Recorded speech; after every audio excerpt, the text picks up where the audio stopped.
La vie chrétienne est longue, hein. Est-ce que je pourrais vivre la vie de sanctification jusqu'au retour de Christ? Est-ce que je vais pas tomber dans le péché? Est-ce que je vais pas tomber dans la tentation? C'est difficile, hein. Est-ce que c'est réellement possible? Autant de questions qu'on se pose dans notre fond intérieur. Voilà. Mais laissez-moi aujourd'hui vous donner un secret que mon père, le prophète Jean-Daniel Kissidio, m'a donné. Qui, dans le temps, quand il m'a donné le secret, j'ai dit OK. Mais aujourd'hui, je réalise qu'il avait parfaitement raison. Le secret, c'est prier et méditer tous les jours.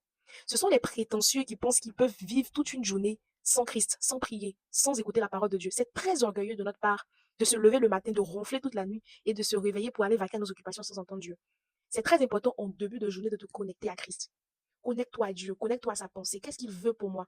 Qu'est-ce qu'il veut pour moi? Et quand tu as capté la pensée de Dieu, tu es fortifié, tu es requinqué pour aller affronter la journée. La Bible dit, ne vous inquiétez pas du lendemain, car le lendemain prendra soin de lui-même. Ici, il était question de la provision divine. Et cette provision, elle est aussi spirituelle. Dieu se charge de prendre soin de nous, spirituellement parlant, jusqu'à son retour. Mais ce qui est de notre part, nous devons faire ce qui est de notre ressort. Et ce qui est de notre ressort, c'est d'entretenir notre communion avec Dieu. Parce que personne ne le fera à notre place. Oui, oui, oui, oui.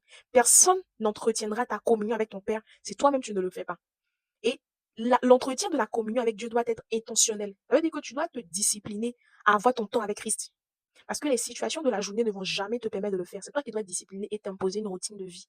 Tu dois chaque jour prier, méditer pour recevoir la pensée de Dieu. Ne vis pas toute une journée sans prier, sans parler à Dieu. Applique ces choses-là et tu verras que tu vas accumuler 1 an, 2 ans, 3 ans de conversion et tu verras que, mais tiens, oui, tu as été résistant, oui, tu as résisté au péché, oui, tu es devenu un chrétien beaucoup plus fort, beaucoup plus mature, tu es devenu un chrétien qui regarde avec beaucoup de dégoût les choses qu'il pratiquait avant. C'est possible de grandir dans la foi sans tomber. C'est possible. Il suffit juste de faire notre part, de prier, d'entretenir notre communion avec le Seigneur. Et à long terme, on verra qu'on a été endurant sans fournir assez d'efforts. Donc, c'est le secret. Désormais, quand tu commences tes journées-là, applique-toi à la prière et à la méditation. Et tu verras qu'au fur et à mesure, tu pourras atteindre de grands sommets. Que Dieu te bénisse et n'oublie surtout pas de garder ton cœur, car c'est là où tout commence.